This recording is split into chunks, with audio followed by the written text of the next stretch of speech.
Radio Transmundial presenta Los Grandes Temas. Un tiempo donde el pastor Salvador de Lutri nos lleva a pensar en la problemática más profunda del ser humano. Los Grandes Temas. Usted sabe que los evangelios no son biografías de Jesús. Nosotros esperamos que una biografía nos cuente detalladamente una vida, y los biógrafos se encargan justamente de movilizarse así para contar todos los detalles de esa vida y no dejar vacíos, es decir, bueno, y en esta época hizo esto, o hizo aquello, o hizo lo de más allá. Entonces tenemos una biografía, es decir, una visión completa de la vida de la persona. El Evangelio cuenta fundamentalmente el ministerio de Jesús, y no tenemos registro de los años que pasó en Nazaret. Es decir, que en el Evangelio se cuenta el nacimiento de Jesús, con todo lo que sucedió allí, y después comienza cuando era como de 30 años, y comienza el ministerio de Jesús hasta su resurrección. Ahora, ¿qué pasó entre ese momento en que vuelven de Egipto y se establecen en Nazaret hasta que llegamos al comienzo del ministerio? El único episodio en todos esos años que tenemos es este que nosotros hemos leído y que sucede cuando Jesús tenía 12 años. Sabemos algunas cosas, por supuesto, de Jesús, que era carpintero, por ejemplo, porque lo comenta la gente decía, ¿no es este el carpintero de Nazaret? Sabemos que vivía con su familia, porque la familia aparece reiteradamente detrás de él en el Evangelio. Podemos inferir muchas cosas acerca de esos años, pero serán todas conjeturas que nos hagamos. Lo único seguro que tenemos es este relato que tenemos en Lucas acerca de algo que pasó cuando tenía 12 años. Lucas es un investigador diligente que ordena los hechos y que conversa para enterarse de las cosas que nos va a contar del nacimiento de Jesús y de esta época, conversa con María. Miren, en el pasaje que nosotros leímos hay por lo menos 2 señales de que María fue la que le contó este episodio. Dice, por ejemplo, mas ellos no entendieron las palabras que les habló. No entendieron. En el momento en que Lucas escribe, eso que había pasado únicamente lo sabían María y José. José ya no estaba, seguramente porque habría muerto. La única que puede haberle contado esto es María. En segundo lugar dice, y su madre guardaba todas estas cosas en su corazón. ¿Cómo lo sabe?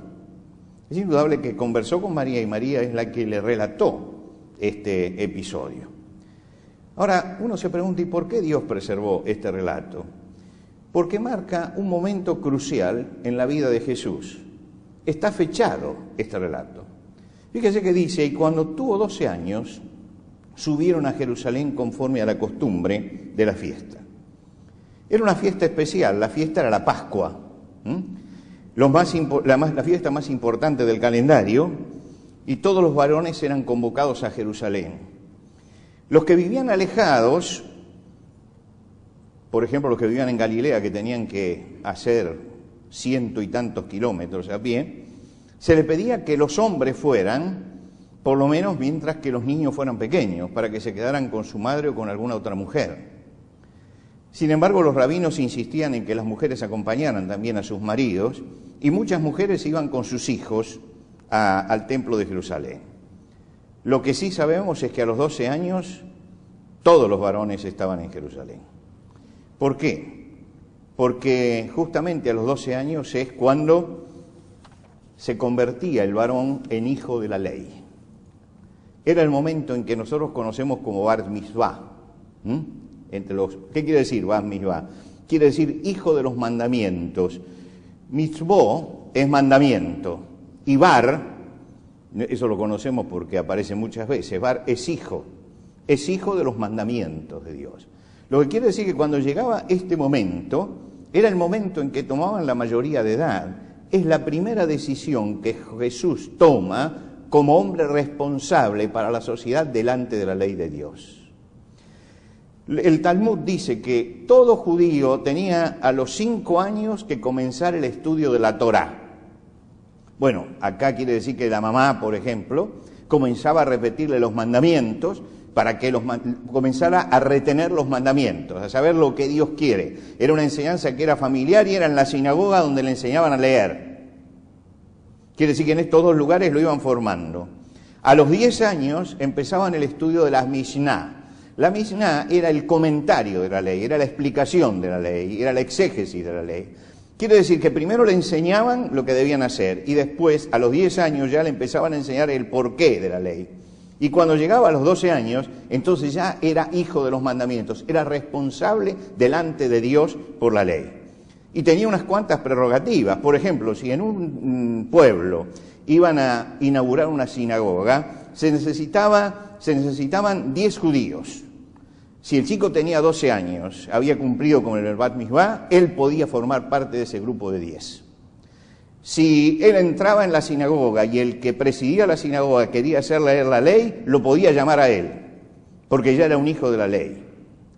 Él ya podía tener propiedades, porque se había transformado en un hijo de la ley, y podía ser elegido para un futuro matrimonio. Es decir, ya tenía capacidad para eso. Quiere decir que era muy importante este momento en la vida de un niño. Pensemos que la vida en ese tiempo no se prolongaba normalmente como se prolonga ahora, ¿no? Había gente, por supuesto, que vivía muchos años, pero en general la expectativa de vida era mucho más reducida que ahora. A los 12 años comenzaba la autonomía espiritual de este joven. Ahora, ¿por qué se desencontraron Jesús y sus padres? ¿Por qué se quedó él en el templo y los padres lo encontraron después de 3 días? ¿Costaba tanto encontrar a una persona en el templo de Jerusalén? Bueno, el templo no era tan grande como para que uno tenga que buscar a una persona durante 3 días. Pero lo que sucede es que cuando los judíos iban al templo de Jerusalén, cada localidad formaba su caravana. Y en la caravana se dividían. Iban delante las mujeres y detrás los hombres. Quiere decir que eran 2 caravanas diferentes. Y cuando volvían, se hacía exactamente lo mismo. Es decir, se formaban 2 caravanas, la caravana de mujeres y niños, si los hubiera, y la caravana de los hombres. Seguramente la caravana de Nazaret salió ese día y Jesús no estaba en la caravana, y ellos tenían fijado, todos fijaban, en tal lugar nos encontramos, a un día de camino. María debe haber pensado que estaba con José, José debe haber pensado que estaba con María, estaba en ese punto donde no estaba ni entre las mujeres ni entre los hombres, y hicieron un día de camino y cuando llegaron no lo encontraron. Ahora estaban a un día de Jerusalén, había que retroceder un día caminando para volver. Ya tenemos 2 días, y al tercer día entonces lo encuentran con los doctores. No es la desidia de los padres acá, es que algo pasó en ese momento que motiva todo esto. Es decir, cuando llegan se encuentran con que el niño está sentado con los doctores. Esto era muy común. Los doctores de la ley, los que enseñaban la ley, en los momentos de la fiesta se sentaban en un lugar, la silla de autoridad, la cátedra, la silla de autoridad, era el lugar que se ocupaba para hablar. El rabí no predicaba parado, sino sentado. Quiere decir que cuando llegaba el momento, él se sentaba y esa silla era la silla de autoridad. Esto lo vamos a tener que imponer acá. Es mucho más cómodo, ¿no? Hablar sentado. Pero el rabí se sentaba y todos los que estaban, sobre todo la gente joven, se reunían alrededor de él. Entonces él comenzaba a explicar algo y preguntaba. Le preguntaba a los que estaban allí aprendiendo. Ellos le contestaban y a su vez le preguntaban. Era un diálogo, era un poco eso que... lo que nosotros llamamos el diálogo de Sócrates, socrático, ¿no? Sacar la verdad, interrogar, se producía eso. Y lo encontraron a Jesús sentado con los doctores y haciendo las preguntas y contestando las preguntas.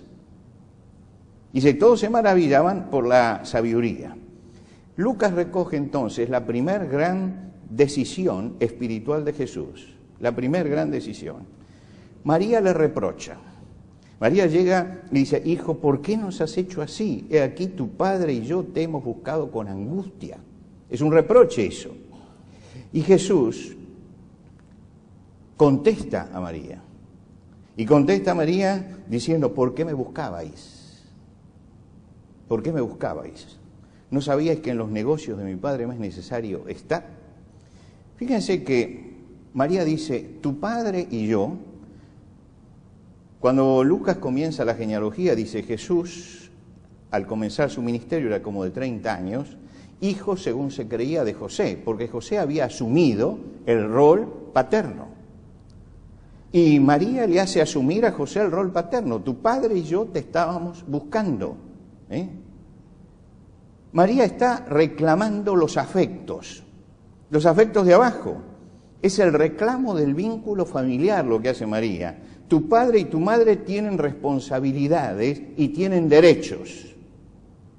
Como todo padre y madre tiene responsabilidades y tiene derechos sobre sus hijos.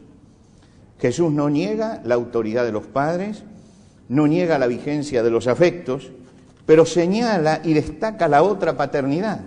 Yo ahora soy responsable delante de Dios. Entonces, ¿de qué se asombran que me tenga que ocupar también ahora de mi Padre Celestial?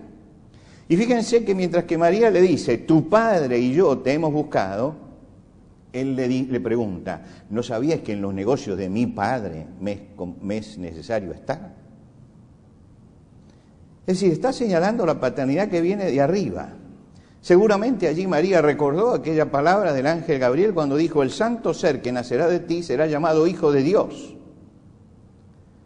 Y como todos los padres, se siente dueño de sus hijos.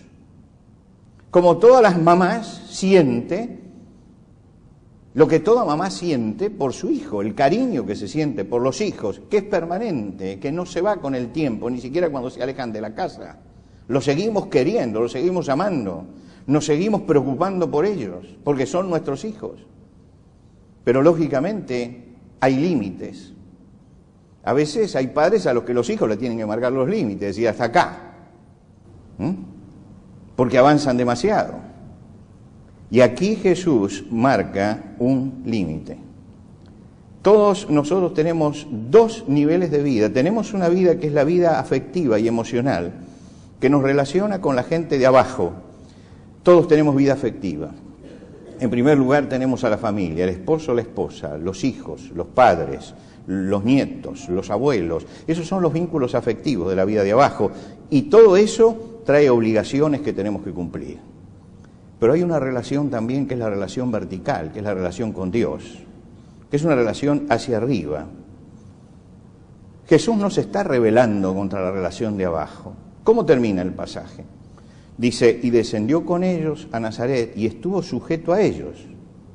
Él no rompió el vínculo familiar, no rompió con el respeto que tenía a sus padres, no rompió con nada de esto, pero marcó la prioridad de su vida. Marcó, miren, la prioridad es mi vida espiritual, es mi relación con Dios. Llegó el momento de emanciparme y yo tengo una vida espiritual, y porque tengo una vida espiritual, es que tengo que preocuparme de esa vida espiritual. Esa vida espiritual tiene prioridad en la vida, hay que darle su lugar. Yo tengo un Padre Celestial también, y entonces tengo obligaciones con ese Padre Celestial, y tengo que relacionarme con Él. Cuando muchos años después de este hecho, Jesús en el Sermón del Monte hablara con la gente, Él le habla al pueblo y le habla de los afanes que todos tenemos. Y Jesús le habla del afán que tenemos por comer, es decir, por tener la alimentación adecuada en nuestra mesa, por beber, por vestirnos. Y esos afanes propios de la vida, nos absorben el tiempo, nos preocupan y en los momentos críticos hasta nos angustian. Todo eso aparece, dice Jesús, porque se han establecido mal las prioridades. Porque se establecieron mal las prioridades. Cuando uno establece mal las prioridades, todas las cosas de abajo y todo lo que sucede abajo lo angustia, lo tensiona, lo preocupa, lo absorbe. Porque es su problema. Y no es que tenemos que despreocuparnos de lo que pasa abajo. Pero Jesús dice, hay que marcar bien las prioridades. Uno tiene que marcar bien las prioridades. Y después de hablar todo esto, y de hablar de cómo los hombres postergan lo de arriba por estar preocupados por lo de abajo, por invertir las prioridades, porque en vez de la relación que yo tengo que tener con Dios, lo otro me absorbe y le voy dando espacio a lo otro y voy restando el espacio a Dios. El Señor dice, mas buscad primeramente el reino de Dios y su justicia, y todas las demás cosas os serán dadas por añadidura. Está diciendo, pongan la prioridad donde debe estar. Y cuando usted pone la prioridad donde debe estar, entonces lo demás se va ordenando. Pero si usted pone la prioridad mal, entonces aparece el afán, aparece la ansiedad, aparece la angustia, aparece la preocupación, aparecen todas estas cosas. Nosotros muchas veces vivimos desordenadamente, porque vivimos en el mundo de abajo únicamente. Y a medida que este mundo nos va reclamando, nos vamos angustiando. Y Jesús dice, busquen primeramente. Ese primeramente indica prioridad. Busquen primeramente su relación con Dios, su relación con las leyes de Dios, con la justicia de Dios, con los mandamientos de Dios. Busquen y preocúpense en primer lugar por eso. Y todas las demás cosas se ordenan, vienen por añadidura, vienen detrás de todo eso. Ahora Jesús dice esto a la multitud en el Sermón del Monte, pero Él lo practica a los 12 años cuando está allá. Y cuando frente a los padres que le reclaman la parte afectiva, Él dice, sí, es verdad, pero yo tengo una prioridad. Y las prioridades son así. Me es necesario estar en los negocios de mi Padre. Si usted quiere, para que la palabra negocio, que suena a nuestros oídos muy comercial, porque le hemos cambiado el sentido, la palabra negocio significa sin ocio, lo que se hace no por ocio, sino por necesidad. Necesito ocuparme de los asuntos de mi Padre, de los asuntos espirituales. Necesito ocuparme de los asuntos espirituales. ¿Por qué? Porque si estoy absorbido por los afectos de abajo y por las necesidades de abajo, forzosamente se me va a desequilibrar la vida. Y Jesús habla en el Sermón del Monte de ese desequilibrio de vida. Y dice, no desequilibren las vidas, pongan las prioridades donde deben estar. Y en este pasaje, Él en esa frase tan sencilla, no sabías que en los negocios de mi Padre me es necesario estar, que es la frase central de todo este pasaje, me está diciendo que las prioridades hay que fijarlas lo antes posible en la vida. Este era el momento en que Él toma la autonomía espiritual, por así decirlo, es hijo de la ley ahora. Primera decisión, vamos a poner prioridades en nuestra vida. Vamos a poner prioridades en nuestra vida. Y uno tiene que poner prioridades, las familias tienen que poner prioridades, los hogares tienen que poner prioridades. Los hogares tienen que poner prioridades. Las familias tienen costumbres, tienen estilos, ¿no es cierto? Cada familia tiene su estilo. Yo recuerdo que a los 3 meses de casado nos dimos cuenta que ciertas costumbres familiares nos estaban perjudicando en lo espiritual. Y me acuerdo todavía como el día de hoy, nos sentamos en la cama y yo le dije, Celia, así no vamos más, porque vamos a perder lo espiritual. Hay que ponerle límite. ¿A quién le tenemos que poner límite? ¿Se lo ponemos a Dios o se lo ponemos a la familia? Se lo ponemos a la familia. Domingo, día del Señor. Ese día lo van a respetar. Y desde allí lo respetaron. Primero aparece ahí, pero no van a venir a comer. No, yo no puedo. Yo tenía cultos a la mañana y a la tarde. No puedo. Tengo que estar en los negocios del Padre. Nunca nos arrepentimos, con Celia, de haber tomado esa decisión en ese momento, de decir, pongamos las cosas en su lugar, no rompamos los afectos, no hay que romper los afectos, son importantes, no hay que romper las relaciones, pero hay que saber priorizar a veces las cosas, hay que saberlas priorizar. Muchos cristianos viven en esta sociedad demandante y materialista, cada vez más demandante y más materialista, vienen priorizando lo material, porque parecería que lo material es lo único que existe, afanosos por alcanzar los objetivos que se han propuesto, que son objetivos efímeros porque desaparecen, insatisfechos con su propia vida, siempre están buscando alguna satisfacción por lo que no tienen, abrumados por los problemas, angustiados por la realidad, que la realidad es angustiante permanentemente. Y yo le digo a los cristianos que están pensando esto, recuerden lo que dice Juan en su primera carta, ahora somos hijos de Dios. Ahora somos hijos de Dios. Y si usted es un hijo de Dios, entonces ponga la prioridad donde tiene que ponerla. Ponga la prioridad donde tiene que ponerla. porque ahora somos hijos de Dios. ¿Sabe qué sucede? Que a veces en la vida espiritual y en la vida cristiana se pierde de vista al Señor. Y hay cristianos que pierden de vista al Señor, que entran en la rutina religiosa, pero pierden de vista la presencia del Señor en sus vidas. La rutina religiosa significa voy a la iglesia, canto, oro, ofrendo, entro en la rutina, pero me olvido que la vida espiritual es mucho más que eso, es mucho más que eso. Y cuando uno deja de ver al Señor en sus vidas, deja de depender del Señor también, deja de depender del Señor. Como Pedro andando sobre las aguas, se hunde, ¿por qué? Porque dejó de mirar al Señor. Mientras que él tuvo los ojos clavados en el Señor, él caminaba en medio de la tormenta sin problemas. La tormenta existía, pero no lo afectaba. La tormenta estaba, pero no se hundía. Pero en el momento en que él gira la cabeza y mira la tormenta lo abruma.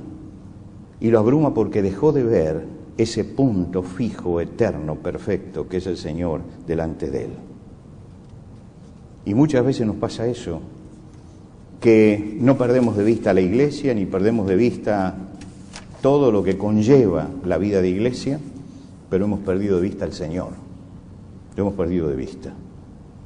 Jesús dice, por nada estéis afanosos, buscad primeramente el reino de Dios y su justicia. Es el momento de los replanteos de muchas cosas.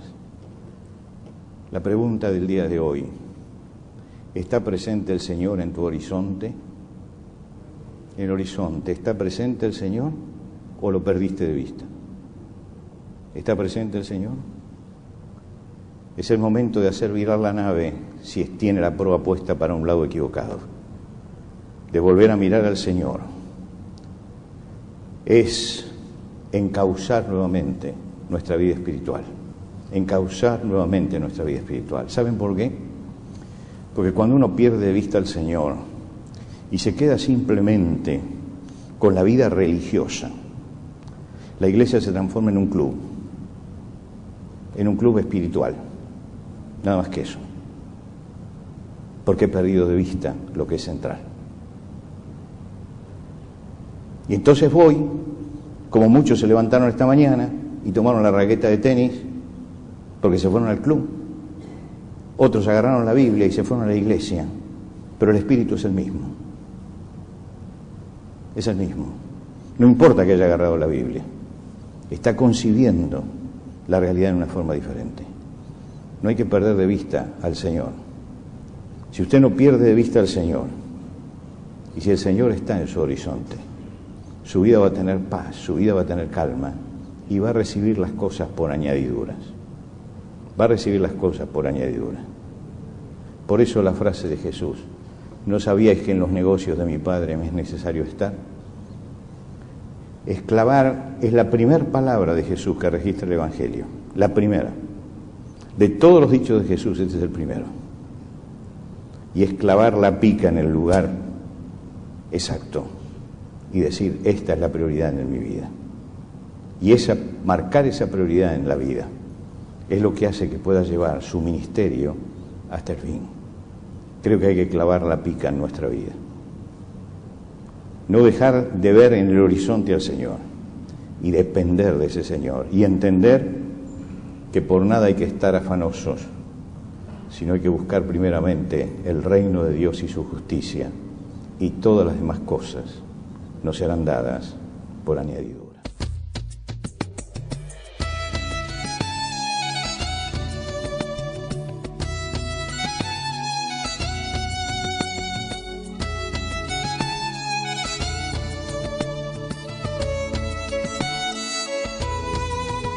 Antes de finalizar los grandes temas del día de hoy, les queremos dar los canales de comunicación donde usted puede entrar en contacto con el pastor Salvador de Lutri. Por carta, hágalo a Los Grandes Temas, casilla de correo 5051, Montevideo, Uruguay. Los Grandes Temas, casilla de correo 5051, Montevideo, Uruguay. Y el correo electrónico, losgrandestemas transmundial.org. losgrandestemas@transmundial.org.